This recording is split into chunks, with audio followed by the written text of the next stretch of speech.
There was this mother passing by her daughter's bedroom, and she was astonished to see the room was neat. Everything was picked up, bed was made, no clothes on the floor. Got her very nervous. And then she sees a note on the bed addressed to Mom. Now she really got nervous. She opens the envelope, her hands are trembling, and she reads, "Dear Mom, it is with great regret and sorrow that I'm writing you. I had to elope with my new boyfriend because I wanted to avoid a scene with Dad and you. I've been finding real love with Ahmed. He is so nice. And with all his piercing and tattoos and his motorcycle clothes. But it's not only the love, Mom. I'm pregnant. And Ahmed said that we will be so happy together. He already owns a trailer in the woods and has a stack of firewood for the whole winter. He wants to have many children with me. And that's now one of my dreams too. Ahmed taught me that marijuana doesn't really hurt anyone. And we'll be growing it for us and trading it with friends for all the cocaine and ecstasy we want. In the meantime, we will pray that science will find a cure for Ahmed, so find a cure for AIDS so that Ahmed could get better. He sure deserves it. Don't worry, Mom, I'm 15 years old now and I know how to take care of myself. Someday I'm sure we'll be back to visit so that you'll get to know your grandchildren, your daughter, Judy. P.S. Mom, none of the above is true. I'm over at the neighbor's house. I just wanted to remind you that there are worse things in life than my report card that's on my desk.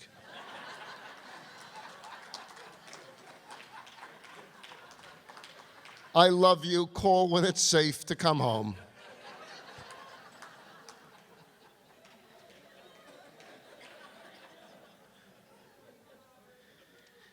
So I just returned a week ago from spending 2 weeks in Israel. And during this trip, we went from border to border, and you realize the great challenges that Israel faces on a daily basis.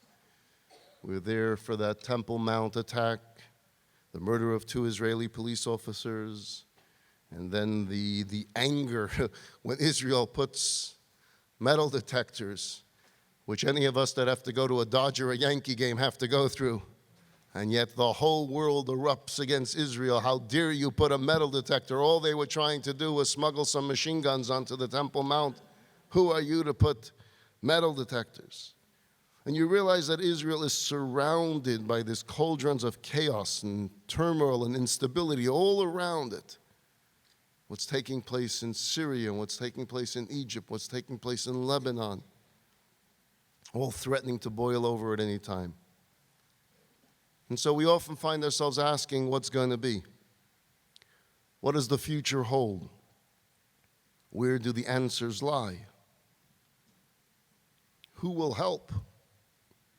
Of course, all eyes will always turn to the United Nations. They're our first stop for help for Israel. How many times have those member nations banded together to vote against the Jewish state? No matter what it is that Israel does, they'll find reasons for emergency sessions to condemn Israel.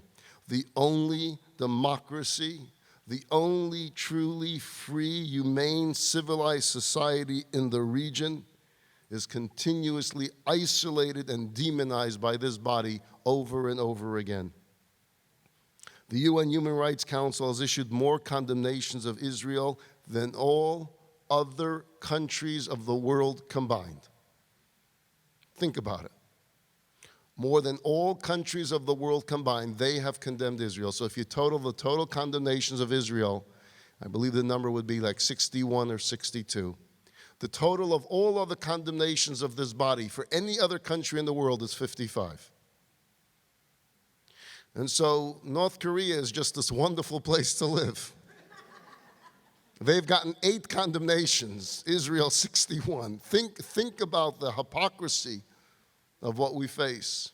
Syria, I believe, has been condemned a total of 11 times. Israel 61. Israel, a state the size of New Jersey that has contributed disproportionately to the betterment of the human condition more than any other country in the world.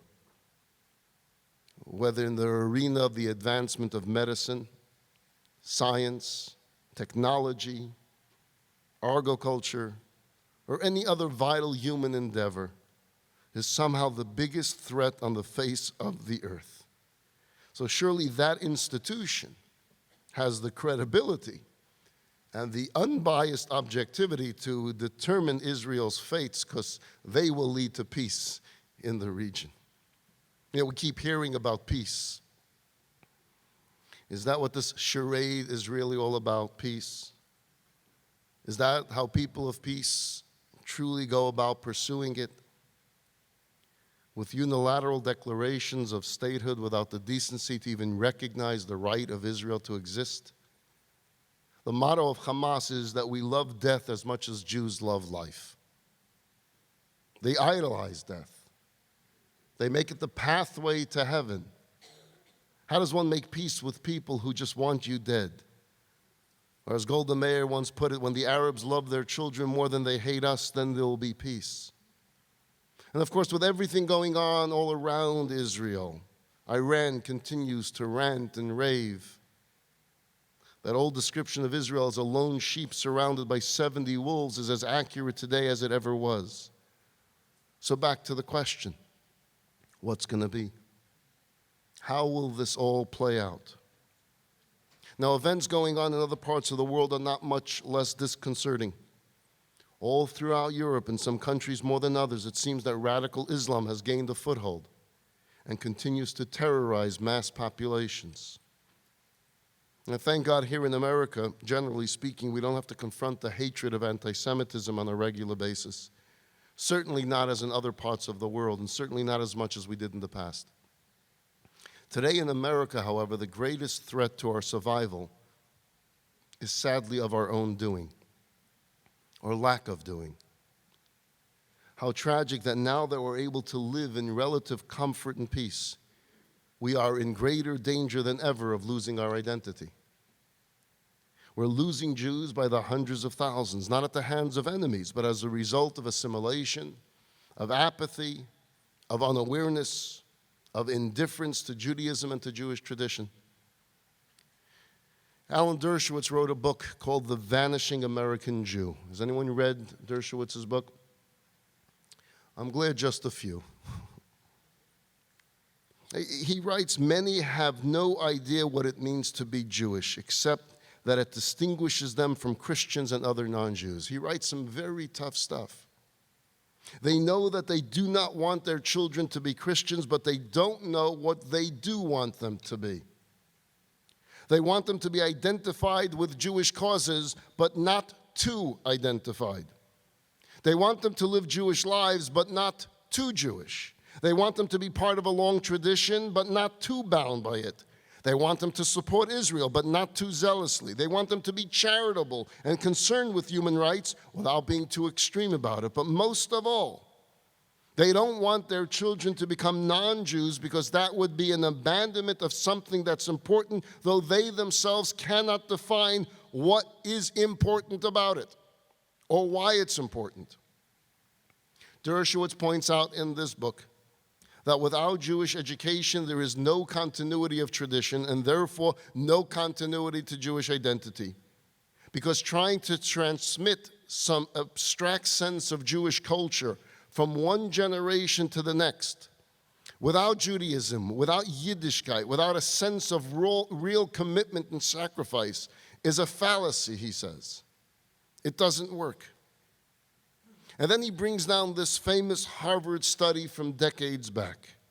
And this Harvard study predicted that if the demographic trends continue, the American Jewish community is likely to number less than 1 million by the time the United States celebrates its tricentennial in 2076. He says, and that's optimistic. There was a part of the Harvard study that says it can go as low as 10,000. By this finding, it won't be long before American Jewish life as we know it will be a shadow of its current vibrant self, consisting primarily of isolated pockets of ultra-Orthodox Hasidim. I guess he says similar to the quaintness and irrelevance of the Amish. Cute, but not very consequential. He quotes from some journal that stated that Kaddish time is fast approaching for the American Jewish community. Unless we do something about it, he says, we may become the generation that witnesses the beginning of the end of one of the most influential civilizations in the history of the planet. So they told you that the title is It's a Wonderful Jewish Life. So that was the bad news, my friends. The one thing you don't want to do is doze off now. Because lest you wake up and say, my goodness, that was the most depressing lecture I've ever attended. I came here to feel good. Bryski gets up there and he starts saying, Kaddish time is coming for the Jewish people. So stay awake for the good news. And there's a lot of good news. First thing I want to tell you is don't worry so much. Yeh Tov, it's all going to be good. And besides, worrying won't change anything. You know the story of Yankel. Yankel was a compulsive worrier. He just worried all day long. Wherever he was just worried about everything. All day long he was worrying until the point it was ruining his life. So he went to see a therapist who recommended, you know, there's a specialist I want you to see. He can help you. One day Yankel meets up with his friend Beryl. And Beryl notices in Yankel calmness. He's not worried about a thing. Everything is great. Everything is rosy. Everything is beautiful. A totally different attitude, a different disposition. What happened, Yankel? Nothing seems to worry you anymore. He says, I went to a therapist. The therapist sent me to a professional. The professional is a professional worrier. He does all the worrying for me. I haven't had a worry since. Wow, you have a professional worrier. That must be so expensive. Oh, yeah. He charges $5,000 a month. $5,000 a month, Yankel. Where are you going to get such money? I don't know. Let him worry about it. So, my friends, we have a designated worrier in heaven. Our job is not to worry or despair. Let God worry about things. The job he gave us is to do, is to act. To be a Jew, by definition, is to always have a sense of hope and optimism. In fact, the very word Jew comes from the name Yehuda, Judah. Judah was one of the 12 sons of Jacob. And the obvious reason why we're called Jew is because that was the kingdom of Judah. And so the world called us by the name of Jews. But if you think about it, I mean, if we picked a different name, we could have been Reuves for Ruvain. Hey, look, there goes a Shim. So I'm certain it's by divine providence that we have been called by the name of Judah, with Judaism. You see, going back to the story of when the brothers of Joseph came down to Egypt, and Joseph, who was then the prime minister of Egypt, and the brothers didn't recognize them, arranged for the royal goblet to be placed in the sack of Benjamin, framing him for stealing it, and was threatening to take Benjamin prisoner. And all the brothers were wringing their heads in despair. Woe is to us, the situation is hopeless. We're in serious trouble here. There's no solution in sight. They were frozen with fear and with fright. And the Torah tells us, Vayigash Elav Yehuda, and Yehuda drew near. Judah steps up and confronts the Egyptian viceroy head on. He's not going to drown himself in self-pity. He's going to be up to the challenge. And indeed, Judah wins the day. Because for a Yehudi, for a Jew, the situation is never hopeless. That's not our heritage. That's not our way. The Talmud says that even when all the gates of heaven are closed, the gates of tears are always open. Meaning that when one cries out to God, his prayers must be answered. A Hasidic Rebbe once explained, and he said, yeah, that's true, but there's something even more effective than tears, and that's joy. Joy is more powerful than tears because whereas tears require an open gate, joy can penetrate right through the thickest of gates. The story is told back in the 18th century Poland. There was these two saintly brothers known as Rabbi Zusha and Rabbi Elimelech. Eventually they became legendary figures in Hasidic lore, but for many years Rabbi Zusha and Rabbi Elimelech, they wandered from town to town, disguised as beggars, as a way of humbling themselves and bringing inspiration to the Jewish communities in their unique way. So one day they came to a city and somehow got one of the local beggars angry at them. I guess there was like a union for beggars in that town, and these two guys show up on the street corner, and they're upset, like, what are they doing here? They don't have a right to be here. They're not part of the beggars union of this town. And so the beggars went to the local authorities, who they had an in with, and they said, these two new guys are taking our turf, and it's not right. So the police go and arrest Rabbi Zusha and Elimelech for trespassing in their city and trespassing on the beggars' turf. And they have them thrown in jail overnight. The next morning, behind bars, Zusha notices that his brother Elimelech is crying.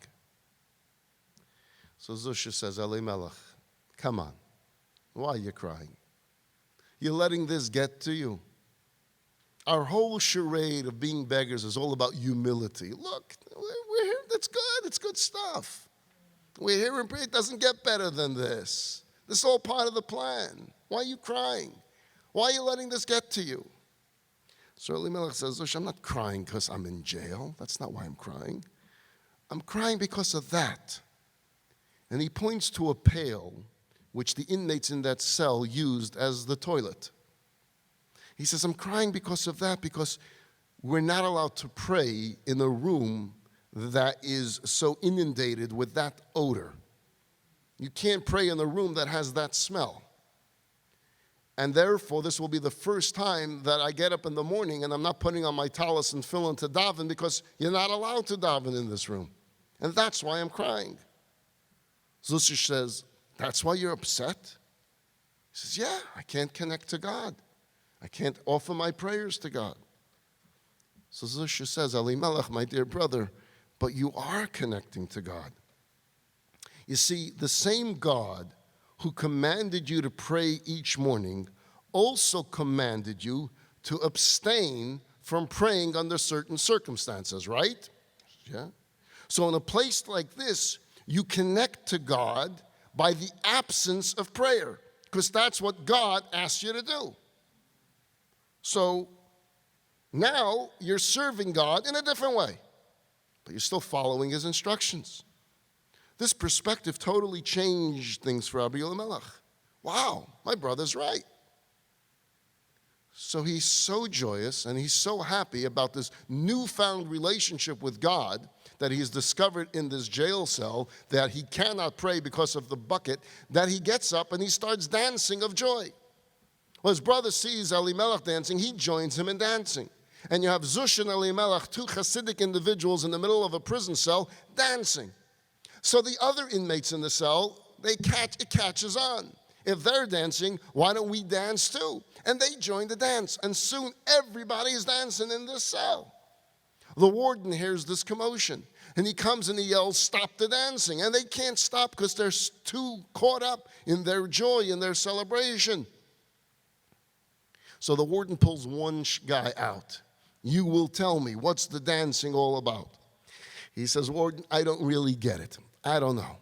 You know those two Jews you put into our cell last night? Well, they got up in the morning and they had some discussion and something I can't exactly explain, but the bucket, the toilet, brings them to a new relationship with God that they never had before. And because of that, they're dancing. And because they're happy, we're happy. That's all I can tell you. Says the warden, I'll show them. He goes in and he has his officers remove the bucket, remove the toilet from the cell. Zusha says to Elimelech, okay, go daven. So, that's a Jew. You can be in the most dismal, verblungente, verstunkene place on earth and find a way to dance through it. Nobody does that like the Jew does. But what do we do with all the insurmountable problems we spoke about? So for one thing, as bleak as the situation seems today, in relative terms of past generations, we have been through much worse, and we have survived. You see, we have to believe, we have to know that the eternity of the Jewish people is irrevocable. No matter how bleak the future may seem, we don't give up. We never give up on Am Yisrael. We never give up on Israel, nor should we give up on the crushing problems that we face in our individual lives. In God's words, is there anything beyond the scope of what I can do? Sometimes it takes centuries, sometimes it takes generations, sometimes it happens in a flash when things suddenly change. Anyone remember the 1970s where the whole focus was that there's going to be this nuclear war with the Soviet Union, that the world is going to come to an end, that we're racing to a nuclear holocaust? That was the focus.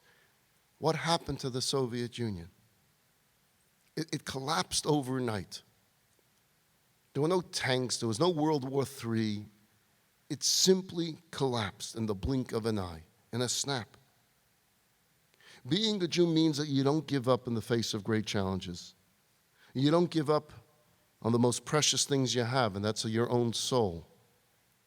Failures and setbacks are not fun, but they're a part of life. And when we experience them, we reach deep down, we get up, and we go at it again. Have you ever seen a salmon fishery in action? Have you ever been to Alaska and you see the salmon fisheries? It's an amazing phenomenon. Salmon are spawned upriver, and then they swim into the ocean from miles and miles out where they grow to maturity. And when it comes time in their life cycle to spawn, they swim upstream against the current to the place where they will spawn. And when they reach a cascade in the river, they leap upwards to the next level. And if they don't succeed, they swim around a little bit, and they try it again, and they try it again, until they make the leap, and they will make that leap eventually. They will reach their goal, come what may, they will reach their goal. And they're guided by instinct to do all of this. And it's an absolutely awesome thing to watch. That tenacity, that resiliency is in each and every single one of us. That's the legacy of Judah. When we have a goal, we have the power to go against the current, to get there, to overcome all, no matter what the forces that are pushing us back. We reach an obstacle, we leap over it, we get to the next level. If we fail, we regroup our energies and we try again. But something happened to us along the way. 3,329 years ago, a virus entered into the Jewish psyche. This virus, let's call worthlessness. What happened that night? 12 spies were sent to scout the land of Israel to report back to the Israelites while they were in the wilderness. 10 of them came back and said, we can't go up there. We can't. They're giants. They're strong. They're fortified. The other two, Kalev and Yehoshua, said, yes, we can go. And the debate raged back and forth, and the 10 spies won the debate that day. And they convinced the children of Israel that they couldn't go up and be victorious. How did the 10 win that debate? It was with one line. Vanehi be'einenu kechagavim. We looked at ourselves like grasshoppers. We felt like grasshoppers in the eyes of these giants, like insects, like nobodies, like nothings. And when you look at yourself as a nothing, like an insect, like a grasshopper, you can't do anything. And that virus crept into the Jewish psyche as well. So on one hand, we have this tenacity, we have this instinct to forge ahead, and every once in a while, we allow that virus to sneak into the debate. Are we a grasshopper, or are we a giant? So that when we're faced with challenges in life, should we do it, should we not do it, there is this small voice that comes from this virus within us and says, does it really make a difference? The battle is lost. We're so small, we're so insignificant, we're just a grasshopper. And that's where we need to overpower that voice with the tenacity of Judah, with the strength of Judah, with the courage of Judah. I'm going to switch for a moment and we'll come back to this theme soon. One of the greatest classics of American cinema that has withstood the test of time is a 1946 film called It's a Wonderful Life. How many have seen It's a Wonderful Life? Far more than read Dershowitz's book, I see. So for the benefit of those who have not seen the film or to refresh the memories of those who have, I will give you a very, very short recap. The character is George Bailey. He's the hero of the film. He's a good man. Bailey inherits a modest mortgage lending business from his father, through which he helps simple, hardworking folks own homes in his town. There's an oppressive tycoon. He's seeking to buy up the whole town, and he's constantly trying to put George out of business. In spite of that, George fights back and continues to keep the business afloat. But then things go awry, and he suffers a financial setback of $8,000. A lot of money in 1946. George sees ruin all around him, and he begins to feel that his life is worthless. And he finally decides upon suicide as his only recourse for solving his financial problems. Since he had a $15,000 life insurance policy, he's convinced he's worth more dead than alive. Acting on his desire to help his family, he goes to a bridge and he's ready to jump off a bridge. He's standing at the bridge and he cries out bitterly that he wishes he would never have been born, that the world would have been so much better off without him in it. At that point, an angel named Clarence comes up to him on the bridge. And together they go back into the town. And with his angelic powers, Clarence shows him that what the world would have indeed been like had George Bailey never been born. So showing him the same city, the same characters, but what if George Bailey, as you said, you wish you never would have been born, what would this town look like? Because had he not been born, had he not been there to save his little brother's life when he was 8 years old, his brother would not have become the war hero that he went on to be and wouldn't have saved thousands of lives in the war. Had he not been there as a delivery boy to stop the wrong medication from being sent to an old lady's house, the pharmacist would have become a drunk. Had he not helped the people buy homes, those neighborhoods would have become crime-ridden slums. Had he not been there to marry his wife, her life would have been such and such, which should have led to this and that. One thing linked to the other and affecting another until it rippled across the entire town, affecting everyone's life. Suddenly, the entire town looked like a replica of Sodom and Gomorrah instead of the wholesome place it could have been, all because one life, one single link in the chain was missing. See, George never realized how many people he had affected during his lifetime. He had no idea how different his community, his family, his friends, his neighbors, and indeed by extension, the entire world would have looked had he never been on earth. And when he comes to realize how many lives he has touched and how much of an impact he's had on so many, he can at last acknowledge the truth of his brother's toast that he's the richest man in the town. Short synopsis. See, in business, your losses can wipe out your balance sheet. But in the cosmic balance sheet of life, a mistake or a setback doesn't wipe out positive gains. You're not your business. You're not your profession. You're not a grasshopper. You are the apple of God's eye. You're a prince. And your life is significant not only to you and to your loved ones, not only to your community, but to the whole world in ways you cannot begin to imagine. And as much as we may be aware of our weaknesses and our shortcomings, we also have to be aware of our strengths and our virtues. As much as we are aware of all the negatives and problems in our lives, we also have to be aware of all the positives and blessings in our lives. There are countless Georges among you. So many who are, when you consider how the ripple effects of your deeds have led to the achievements of others, you deserve to be recognized as the heroes that you really are. We should take comfort from the realization that God sees all and God knows all, and He takes into account all the good you've inspired in those around you. The other day, I Googled the words in preparation for a talk, "Do you matter?" See what I can find on the web on the subject, "Do you matter?"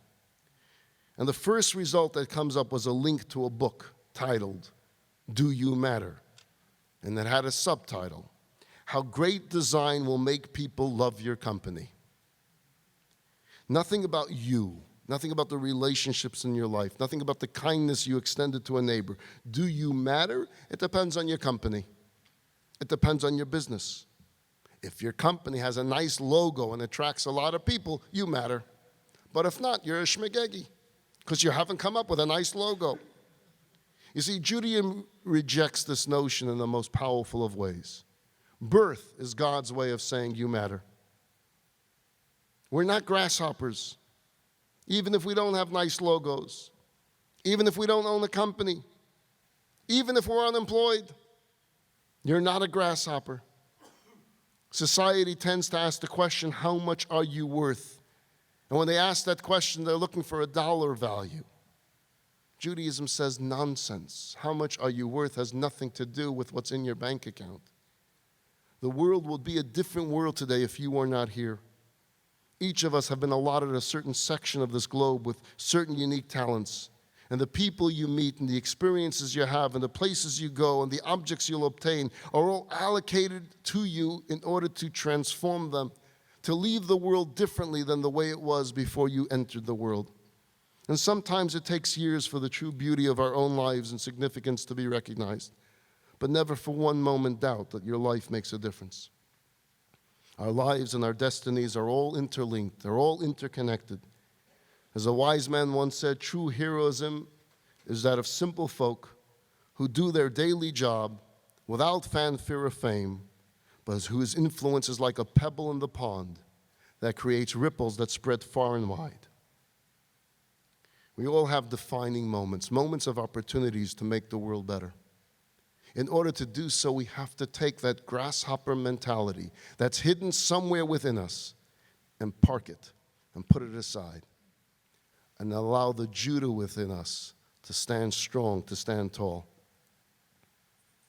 Rabbi Marcus yesterday during lunch, who was talking about the Tehillim that he wrote, he made mention of the name of Natan Sharansky. I want to tell you a little bit about Natan Sharansky, because Sharansky could have melted into silent subjugation to the Soviets. But he understood that true character is doing the right thing, not even, but especially when it hurts. So he aligned himself with Andrei Sakharov, who had the guts and the courage to take a stand on human rights, even though it exposed him to huge political pressure and ultimately imprisonment by the Soviets. Sharansky was engaged to a woman named Avital. Their dream was to get married and live in Israel and raise a family. But the Russians had other ideas. In 1973, in a makeshift secret ceremony in Moscow, Natan Sharansky married his beloved Avital. During the ceremony, she gave him that book of Tehillim, the book of Psalms that Rabbi Marcus spoke about. In later years, this would become his lifeline. On that same day, this is the Soviet cruelty, as they're getting married, the Soviets informed them that Avital, and Avital only, was granted a visa to go to Israel, but the visa would only be valid for 24 hours. One visa, not two, only valid for 24 hours. Do you take it or not? You just got married. Tough choice to make. They discussed it among themselves, and they reached a heart-wrenching decision that Avital should seize the opportunity. You have a visa in hand, take it and go. And with God's help, somehow Nathan would be able to follow, that he would be able to get a visa pretty soon. And so, the newlywed of one day, Avital Sharansky, makes Aliyah. You all know what happened next. As soon as Avital left the country, Natan Sharansky was arrested on false charges of espionage as a spy of the United States and sent to a gulag in Siberia. His young wife, this quiet, understated woman, suddenly became a firebrand.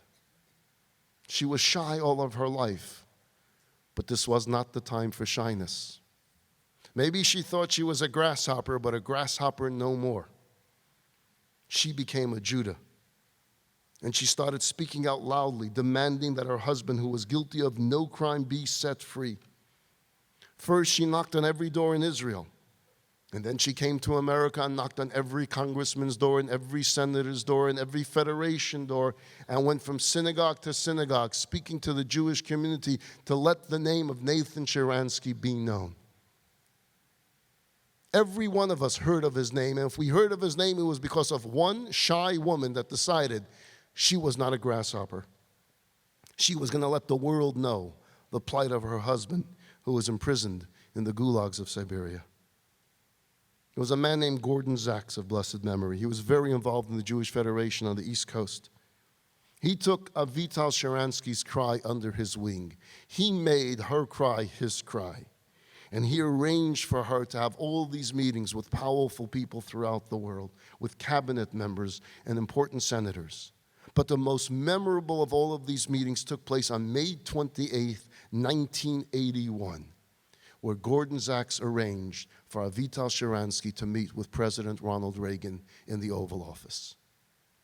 You can look up and see the pictures of this meeting. Avital sat in the Oval Office and softly but firmly told her story. She spoke of how she missed her husband, who was languishing in solitary confinement in Siberia for no reason other than being a Jew and a human being with a conscience. She spoke of how he stays sane by reading from the book of Tehillim, the book of Psalms she had given him, of how worried she was about his health, and then she finished, "I want my husband back." And she took her small fist and she pounded on the desk in the Oval Office. "I want my husband back." Gordon Zaks, who was in the room at the time, witnessed all of this and told the story in his book, says President Reagan began to cry. Sitting at the edge of his chair, the president looked into the eyes of Avital Sharansky and said, "Avital, I promise you that no meeting will take place between the Soviet Union and the United States on any topic without the plight of Soviet Jewry and specifically your husband's release being on the agenda. I will not rest until your husband is free." President Reagan kept his promise. The issue became a fixture at every U.S.-Soviet discussion, no matter if the session was about strategic arms limitations, grain sales, or Soviet submarines in the Baltic. No matter what the discussions was, Natan Sharansky's name was brought up by the administration. Soviet Jewry was brought up by the administration. Then there was the Reagan-Gorbachev summit in Geneva, November 1985. Reagan and Gorbachev are in a limousine together. They passed by a particular corner. Certainly someone tipped Avital off from the White House where she should stand. Avital Sharansky is standing on a street corner with a simple sign, "Free my husband." Reagan has the limousine slow down so that Gorbachev can see her face and see the sign. And Reagan says to Gorbachev, "My country trusts her more than they trust the Soviet Union. So long as she's standing on street corners with her husband's name, we will never be partners." It was just a few days after that that notice was given that Natan Sharansky would finally be freed. Sharansky's release was world news. The plan was for the Americans to be waiting on one side of the bridge, and Sharansky would be on the other side of the bridge, And they're waiting and waiting, and the world media is there, and no Sharansky. What was the delay? You heard briefly from Rabbi Marcus. When they let him go, they said, but you can't take the book of Tehillim with you. He says, I go nowhere without my book of Tehillim. He says, yeah, then you'll stay here. Sharansky lay down in the snow. He said, I will not get up until you give me back my book. You give me my Tehillim. That Tehillim was my lifeline. You will give it back to me. And they called headquarters, and headquarters says, we have the world media waiting for this. Give him his book back. Nathan and Avital Sharansky knew that they were giants, that they weren't insects. We have those defining moments. Maybe not on the world stage, but each of us have those moments when we need to step up and know we're not grasshoppers. We're giants. It's up to us to find that, to find the strength within us. It's up to us to find that courage within us. There's a role for each and every single one of us to play. We're not broken Jews. We're not flawed Jews. We're not weak Jews. We're definitely not grasshoppers. So if I may suggest, the next time we're faced with a question, should I schlep out and go to another class? Do I take on this mitzvah? I've been at this retreat and I keep hearing about this mitzvah and that mitzvah. Is it really matter? Is it really important? It's important. Play your role. Do your thing. I've seen this in play in my years as a Chabad rabbi in the Conejo Valley, where people from all walks of life, secular lives, not observant, reformed, conservative, unaffiliated, taste a mitzvah, touch a mitzvah, and suddenly they feel empowered. And so I read Dershowitz's Vanishing American Jew, and I finished it, and I said, nah. Let Dershowitz stay in the Chabad house for a few weeks. Let him see what we see. Let him see this change. Let him see that people are embracing Judaism. They're not being forced to do it. They want to do it. Is this the last generation of American Jewry? I tell you, I guarantee you, not only is it not the last generation of the end of the Jewish people, but rather the opposite. We are witnessing and will continue to witness the greatest renaissance of Judaism since the days of the Holy Temple. How do I know this?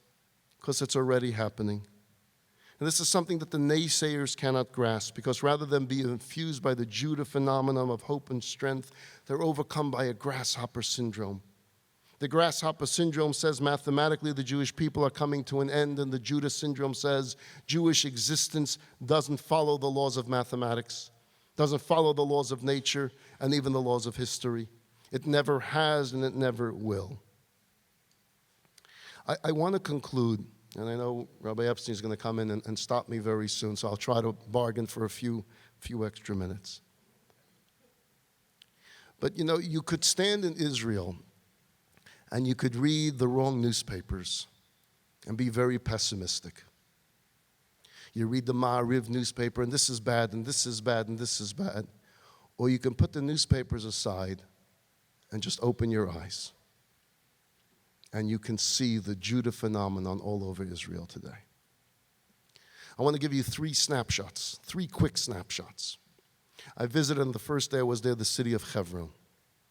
If anyone goes to Israel, please don't listen to your tour guide that tells you not to visit Hebron. Please tell them, I'd like to visit my ancestors' burial, my grandfather's home. You know, while I was there, the great United Nations said that this is a Palestinian heritage site in jeopardy.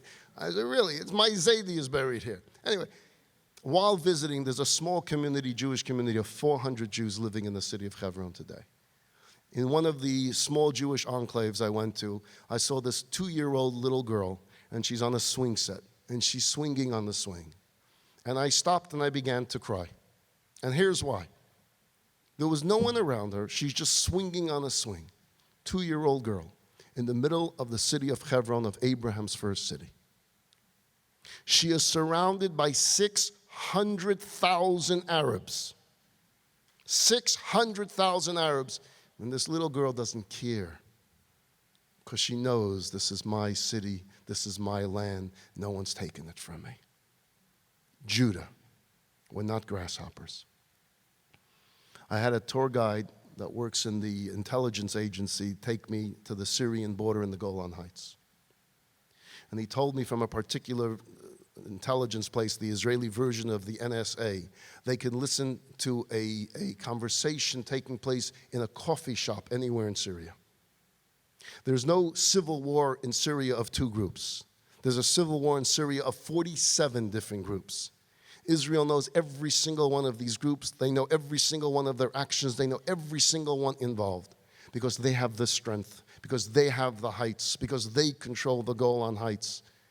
Do you remember in the 70s and the 80s this discussion of Israel giving the Golan Heights to Syria in exchange for peace? Chas v'shalom, God forbid we would have been that grasshopper that day and listened to the pressure of the world. We're strong because we were Judah. And anytime we're Judah, we're victorious. When we become a grasshopper, we become weak in our own eyes and therefore weak in our enemies' eyes. But when we stand strong, when we find the Judah within us, when we say the Golan Heights is ours, will always be ours, when we annex these lands, when we make it part of Eretz Yisrael, not on any negotiating table, we remain strong. We control them, not they control us. And finally, I'll conclude with one more simple scene that I saw all throughout Jerusalem. Anyone been to Israel most recently? Everywhere you go in Jerusalem, you'll see the same scene. And I tell you, it's the most powerful biblical prophecy in front of your eyes. Yes, I went to every single holy city and every holy site and every holy burial, but this one scene told me more than anything else that we're no longer feeling like grasshoppers, but we have become Judah again. The sight of cranes, construction cranes, wherever you go. Jerusalem is larger today than it's ever been in the history of our people. There are more people living in Jerusalem today than ever before. We have expanded the borders of Jerusalem, Prozos, Teishev, Yerushalayim, and it keeps growing and growing and growing. And every time the government says we're building another 1,200 homes and another 1,200 homes, what happens in the world? They're screaming, they're yelling, they're tummeling, more condemnations, more condemnations. Let the UN's condemnation list of Israel grow from 60 to 600. Who cares? We are Judah. We're not grasshoppers anymore. We stand strong and with courage, and the world will recognize that. And our own teenagers and our own youth here in America will recognize that strength. I'll conclude simply with this. Any Chabad house that you are involved in any part of the world, any campus you've seen, see teens, programs for teenagers, see kids, programs for children. Every college campus today has Chabad houses flourishing. Adult education programs such as this, 1,000 people taking time during a summer instead of being in beautiful places. Yes, Palm Springs is beautiful, but it's 120 degrees out there. But you're here because you're studying from morning to night. Why? Don't believe Dershowitz's book.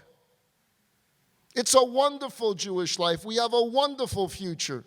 And it's getting greater and greater and better every single day. And you are on the front lines of this renaissance, and you play a role in that renaissance. So when you leave here on Sunday, go back to your communities, and don't think you're a grasshopper and that you cannot speak. Become a spokesperson for Judaism. Whatever you learned here, share with someone else, and go out there and talk to your neighbors, and talk to your relatives, and talk to your friends, and invite them in. And you will see, all of us will witness the greatest renaissance of Judaism of all time, for indeed, it's a wonderful Jewish life.